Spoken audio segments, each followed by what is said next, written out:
I was told at the end of last year that 2020 was going to be a very unique year, and indeed it has been. I was told that 2020 was representative of clarity, that the year would symbolize clarity, as in 2020 vision, the ability to see things clearly, transparency. And I guess if I have a pet peeve, one of my main pet peeves is deceit. I don't like deceit. It's something that repulses me to an undescribable extent. I was raised by a very honest man, a very man who was attached to integrity and righteousness and a good character. And one of his mantras was, face your fear. You know, the idea that if you're full of fear, it's kind of not respectable. Not kind of, it's not super respectable. And the root of deceit is fear. The idea that if the truth is revealed, that the consequence would be something that, you know, whoever is being deceitful fears. And as things unfold, and this year has been a very bizarre year, there's a lot of truth that's coming to surface. A lot of things that were told that aren't true, fallacies that are coming to surface. And to me, that's a celebration. Whenever truth is told and justice is occurring, that's a celebration. So to some degree, it's a celebratory time, because a lot of these things have been going on for far too long, and it really is time to blow the lid off of these things. And really, it's time. It's a good year for people to be exposed. And when I think about humility, the concept of humility and reverence, I really reflect on my ancestors and those that came before me, and Most High, God, right? Because I see this beautiful world, and I know that this is not something that I can create.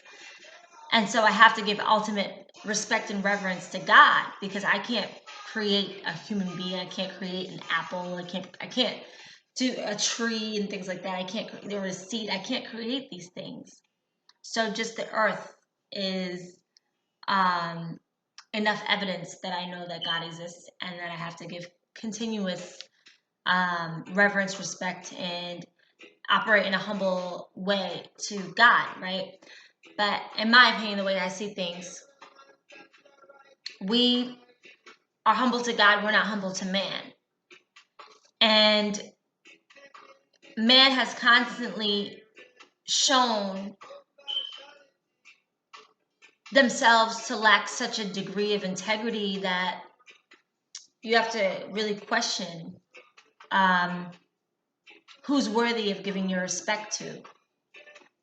And I talk about my ancestors because I know that we talk about voting, and they say, hey, you know, without our ancestors who, you know, our ancestors did not have the right to vote, so utilize your right, right? So I look at it like this. There are people that died for me to be able to breathe. There are people that died for me to be able to live and walk, and died for me to be able to sit at tables with people that don't look like me. There are people that died for me to be able to eat at restaurants that formerly were I would have been banned from.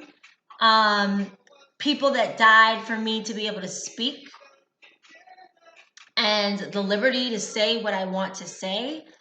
And that's why I'm such an advocate of freedom of speech, because people literally died for speaking freely.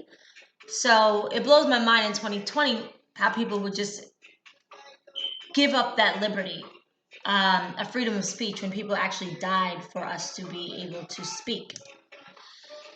And just like freedom of purpose, freedom of destination, freedom of destiny, freedom of occupation, freedom to think, freedom to choose. And this video really is about entertainers and how, to some degree, entertainers are the new slaves. And there's so many examples that I can talk about, people who really just wanted to do their music and be adequately compensated for their music, and how a pure art form was manipulated to such a grave extent. And this breaks my heart because I'm very passionate about music. But it's not just entertainers in the music field, it's also athletes. I refer to Jack Johnson, and in my IG video I said Jack Johnson, a boxer, but Jack Johnson was the heavyweight champion. He was unrivaled, right? And he was one of the first, really the first black heavyweight champ. And this man was amazing. And he had a confidence to him and a personality to him that we love to see in our fighters. I know personally I love to see a cocky boxer. We love it. We love the Mike Tysons. We love the Muhammad Alis. We love the Jack Johnsons. It makes the game so much more fun to watch when you have these people with tremendous athletic ability and they're talking it up to their opponents. You know, it makes us want to watch, and it draws ratings, and it makes it interesting. And you know, it's a psych out thing, because when you know that you're awesome, and you exude confidence and you have the skills and the talent to back it up, you know, it makes it so much worth more watching, you know, like when you psych your opponent out and all of those things. So we love that. We love a cocky boxer. But back in Jack Johnson's day, he was a major threat to white America, because there's really, in my opinion, nothing that white America fears more than a big-headed or a cocky or really a very confident Negro. It's repulsive to them. They hate it, right? They hate it, and they pretty much will dedicate their lives to trying to cut you down to size or humble you. And this is nothing new. You know, this is been going on for a very long time. And they go to great extents to try to humble Black people who believe that they're excellent, believe that they're great, believe that they have remarkable talent, right? So Jack Johnson was hated. He was really hated. And he was hated because he didn't submit to the limitations that were set for him. He was tremendously talented. He was a champion. He knew he could knock anybody out. And he had the courage and the confidence to back it up. He, I believe, opened up the Cotton Club in Harlem. I read that somewhere. I have to double check. I have to fact check that. And he was just a boss taking over, you know, making good money fighting. And there were issues, of course, with other boxers, with the white boxers, who literally were champions but refused to fight Jack Johnson. And everybody knew what it was. I mean, at least the Black folks knew what it was. It was this idea of, you know, if you know you don't measure up, if you know that you're a inferior fighter and you're mediocre, you're not going to want that to be put on display. So rather than saying I'm a mediocre fighter, I'm not as gifted, I'm not as athletic, I can't measure up, they'll say, well, you know, back in the day they'd say, I'm not fighting a Black fighter. You know, like, I won't fight a Black fighter. Ew, you know. And so basically they masked around with this false sense of superiority, this illusion of grandeur, this total false sense that they were champions when they weren't willing to put up a fight to the real champ. And I don't respect that. We don't respect that because I come from a father whose one of his mantras, like I said, was face your fears. We don't believe in eliminating the competition. We believe in stepping up to the plate. And if you really feel like you're good, you step up to the plate and you take out the person who is the top dog. No excuses. We don't believe in like sneaky, snaky, clandestine things of trying to appear that you're greater than you are. We just don't believe in that. But Jack's story is really interesting. So they gave this man hell because he was such a good fighter and he was so excellent and he was intelligent and he was cocky with it too. As you're supposed to be when you know you're really good. Because again, I believe that you're humble to God, you're not humble to man. So when you know that you're great, what does it serve you to downplay yourself, right? Say how good you are. Especially if the world is out to get you and the world hates you, and nobody is giving you a pat on the back and people aren't really acknowledging you, who's going to encourage you but you? So Jack Johnson was not short or shy of confidence in any way. And he made sure that he gave himself a pat on the back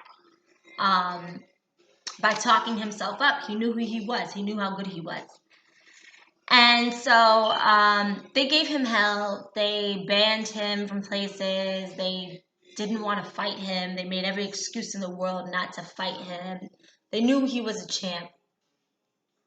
And finally, this guy who's making every excuse in the world why he won't fight a Negro boxer, making every excuse, he finally gets an offer. It came down to humiliation because at the time 30K was so big that it was going to be so obvious that this man is actually petrified of fighting Jack Johnson if he refuses this amount of money for the fight. And so it was really like he didn't want to fight him, but he knew that he was gonna be like really a laughing stock, and nobody was gonna take him seriously as a champ if he refused fighting Jack Johnson and refused that amount of money. So he accepts the fight, and if you Google this renowned fight, I mean it really is like ridiculous and Jack is like laughing while he's kicking this guy's butt. I mean, this man is just, it seemed like taking candy from a baby. It was that easy for him. It was no competition at all. And this was their champ, right? This was the heavyweight champ. This was their hero. And for Jack to take him out, it was so easy. I mean, he just is pulverizing this guy. And when you see the end of the fight, everyone is infuriated. And of course, in this fight, it's all white faces. Blacks weren't really allowed. Jack might have been the only black man there. And the whole audience is just pissed. Like, pissed that Jack Johnson took out their hero and did it so effortlessly and was making jokes while he was doing it. And so the backlash of that was an increase in like lynchings and just race riots and things like that. Basically, they were spewing their rage out on black people for Jack Johnson being a superior athlete. And how is this relevant to now? How is this relevant to artists, to the music industry? To me, it's very relevant because it still goes on today. I don't believe in lowering the bar and setting the standards to be mediocre to allow certain people to win. I believe in may the best man win. So Jack Johnson gets in trouble with the law because part of the reason that they hated him so much was the fact that he married and dated white women. And I believe he took, his girlfriend at the time, might have been his wife at the time, across states And that was considered illegal at the time. So they gave him a year. Now, from what I understand, while he's locked up, this man who's a genius, not just an athletic genius, but he's a very intelligent man, develops the blueprint for the wrench while he's locked up. They go through his pockets, law enforcement. They find the blueprint, the patent for the wrench. They steal it from the guy. And the people who stole it, from what I understand, are still, their children are still profiting off of the wrench today. And the nickname, that's how it got nicknamed the monkey wrench. And the irony of it is, like, the definition of monkey wrenching is sabotage, right? And this whole man's life was sabotaged. All because people could not step up to the fact that they were inferior.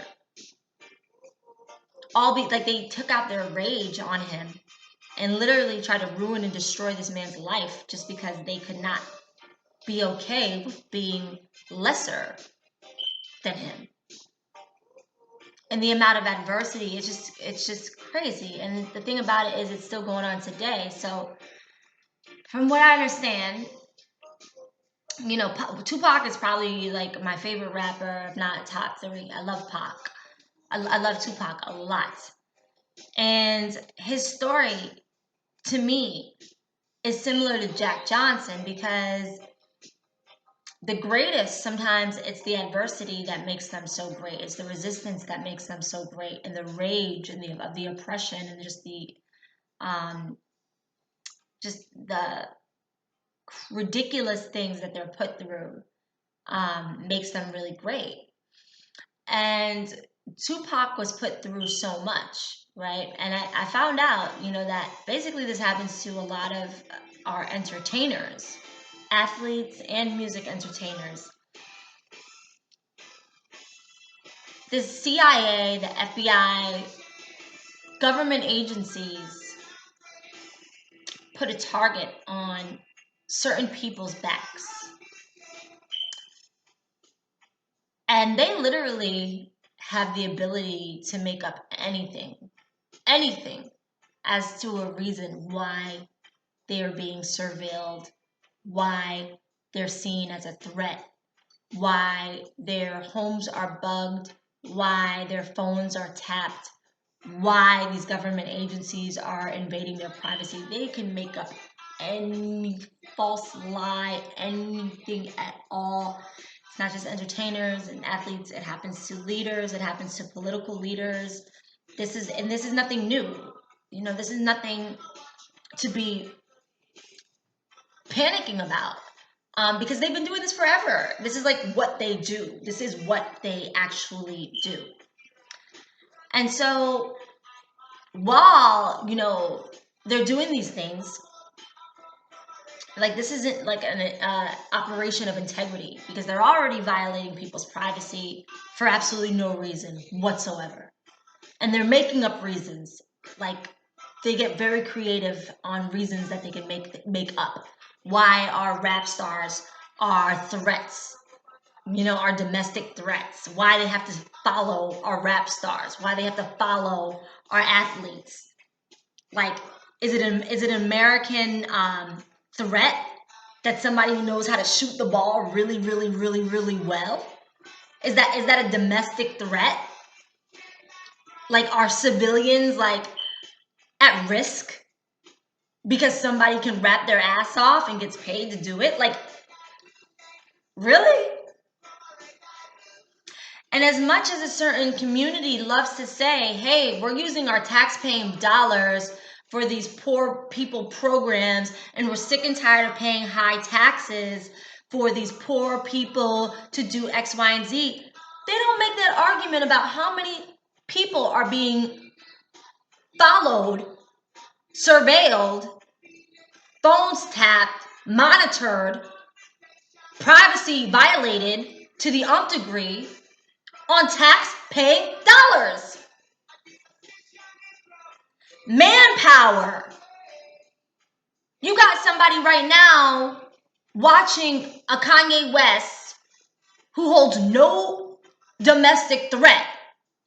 You got manpower watching him 24/7 on our tax-paying dollars. Just because they're nosy.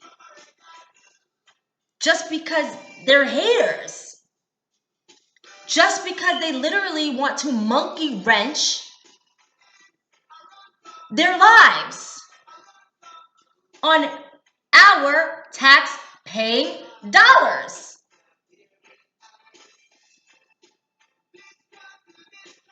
But no one has anything to say about that. And the tremendous violation, the tremendous violation of privacy that is, the invasion of privacy of United States citizens, of civilians, for absolutely no reason. Not domestic terrorists, not in any sort of terroristic organization, nothing of the sort. And this is what they do. This is what they do to our superstars. And then we see Wacko Jacko headlines. Michael's gone mad. Kanye's gone crazy.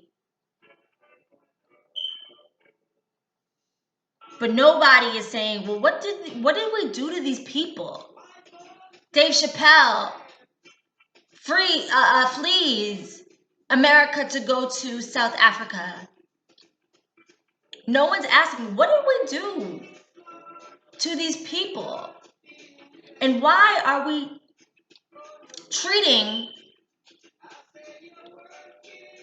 our superstars who draw so much money to America? So much money to America. I mean, these superstars are our natural resource. Literally, our natural resource. And we're treating them like this? Why is this? Why do we do this? Why do we do this? Why is this a part of us? And then the fallacy that, oh no, it's 2020. Why are people still talking about race matters? Because this is what they're doing in 2020. And the slap in the face is that our ancestors died for us to be free. And meanwhile, they're illegally surveilling us, illegally monitoring us, illegally tapping our phones, illegally bugging our apartments, illegally listening to all of our conversations for absolutely no reason whatsoever, when we serve no threat to America whatsoever. None whatsoever. Coming up with any excuse to follow us and listen to us, and monkey wrenching us, knowing what our plans are so they can sabotage our plans, in addition to stealing our intellectual property, our ideas, our creativity, and attempting to profit off of it.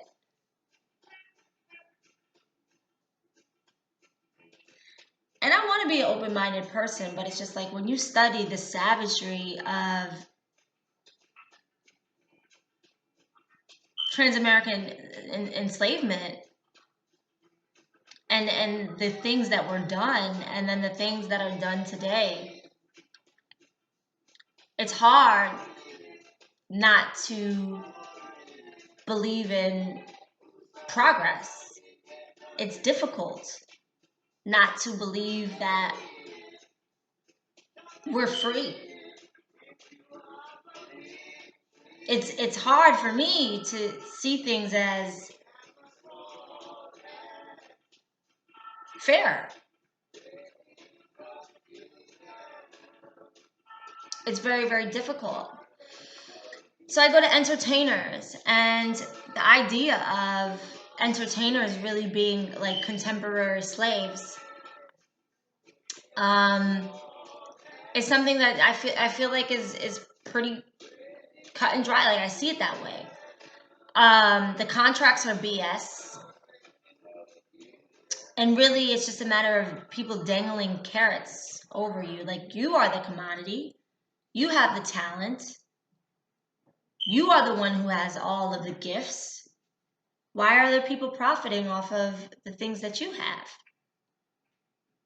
Why are people profiting off of your intellectualism, your talent, and all the things that you bring to the table? How does that make sense, even? Like, we've kind of just normalized it because this is what we know. But it doesn't, to me, it doesn't even make sense. To expect me to profit off of something that you do, I don't get it. I don't get it.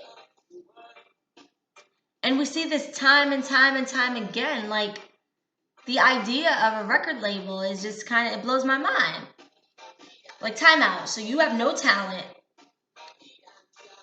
You don't have these gifts. You can't sing a song. You can't do a dance. You can't do anything.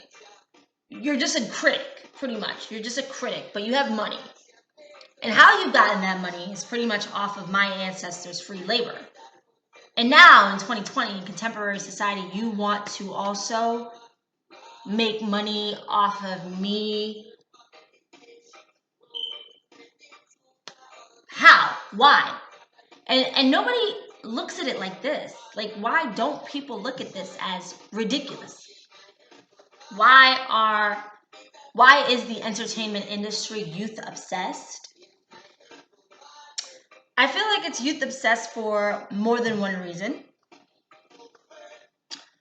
I feel like men are always going to be attracted to things that are, youthful women to some degree, it's just, men are just going to be, that's kind of natural.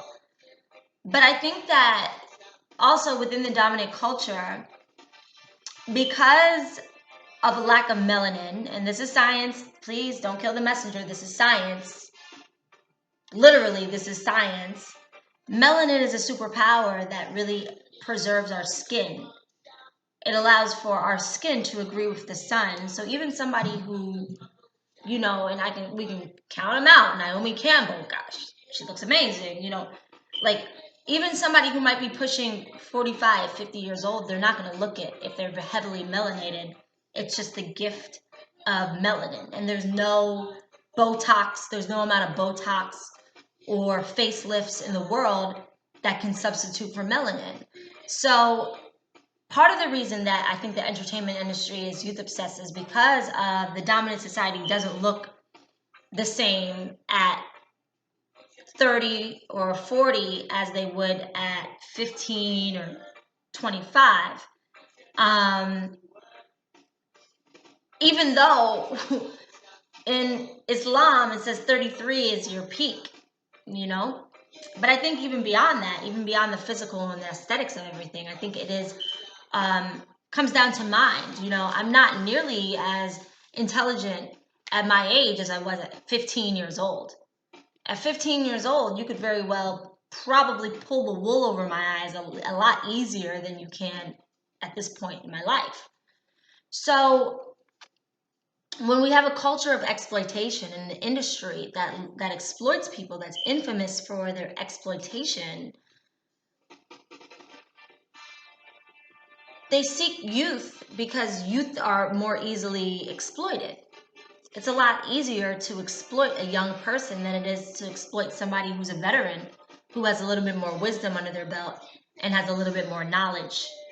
And I think that's one of the main reasons that the music industry is so youth obsessed. Because these vultures can literally, exploit the young in any way that they, these perverts can exploit the young in any way that they want to, because young people just aren't as intelligent as older people, generally. Contracts. I believe in indie, big time. And don't get me wrong, there are certain labels that I would consider, being a part of, but I'm really a strong advocate for indie. I always, I encourage artists to go indie. Indie is the name of the game. Um, Own your own music, own your own copyrights, own your own publishing, own your own everything. Because if it's coming from you, you should be able to profit from it in every single way. Every single way. Um, Sometimes you go for the long win rather than the quick fix. Because the quick fix is, hey, I got this money up front. I can make you look cool. I can put you in some, nice jewelry, some nice outfits. But the ROI, the return on my investment, is going to be ridiculous and you're going to get screwed in the end. I think that we've had enough examples of this time and time and time again with music artists where people end up getting screwed in the end. They say that part of the reason why they were driving Michael Jackson crazy and he ended up, falling to his demise is because I heard that he bought like the publishing rights to the Beatles, like the Beatles catalog. And it was worth, nearly $1 billion, and it was really, it came down to money. And so, yeah, it's contemporary slavery, in my opinion. It's this idea of people with no talent looking and seeking for creative minds or talent or gifted people that they can literally, leech off of. It's a very parasitic approach. And they don't have the creativity, they don't have the brain power, they don't have, they are mediocre in every way. They are intellectually mediocre. Everything that they're about is mediocre. So they prey on people who are fiscally disadvantaged to be able to do the heavy lifting, and then they just basically come in and take it's stealing. It's contemporary, slavery. It's stealing. And to me, when I talk about Black Lives Matter, I think it's a impactful movement, but the notion that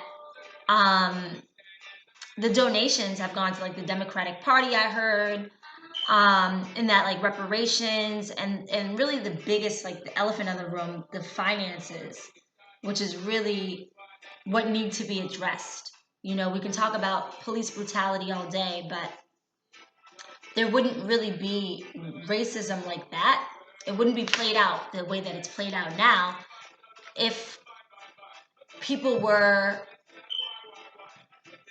compensated all along adequately and properly. That there's no upper hand that you really have over people if you take money out of the equation. People are ruled because of money. And my last point, we talked about Jack Johnson and entertainers, but this is definitely applicable to contemporary athletes. Why aren't there? Why is it an all-black basketball team and it's an all-white ownership? That's a problem. All-white ownership of the NFL and all-black athletes, that's a problem. And like basically saying like we own you and you can't talk.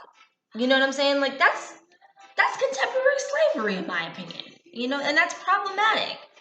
And more attention needs to be brought on that. My brother was a tremendous athlete. He was a star lacrosse player in our town, but happened to have juvenile diabetes. He was diagnosed with it, around kindergarten, and was still able to overcome his condition and become a tremendous athlete, and was able to get a scholarship to a Division I school for lacrosse. And literally the school's making money off of their athletes. People are showing up, they're paying money to come to the games, and it's part of like the recruitment. It's part of the reason why their tuition can be so high. Like the school is profiting off of it. Let's not even talk about March Madness and some of these incredible basketball players, and people are making bets and all of these things off these athletes, and they're drawing so much money to the universities. And my brother literally is getting up at like 4:45 in the morning to go on these runs and, practicing like 4 hours a day. And he's slipping into diabetic comas because he can't even afford his insulin and he can't even afford, the meal plans. Like, that is so wrong. You know what I'm saying? And I hope that these things, just like when we study slavery and we study, the Holocaust, the Jewish Holocaust, how we literally want to throw up about the way that people are treated, and it's so repulsive to us. I'm really hoping that in the future that these type of situations will be so repulsive. The idea of college athletes not being compensated, the idea of the NFL being all black and the ownership being all white, NBA the same. Like, I want this to be in history. I want our contemporary society to be looked at with such shame and disgrace. The idea of your phone just being tapped and your condo being tapped and people stealing your intellectual property, like in 2020, I want this to be very shameful. I don't think that we've improved tremendously as a nation, and I want the future to look at us with disgust. Like, I can't believe they actually treated black people like that. Until next time.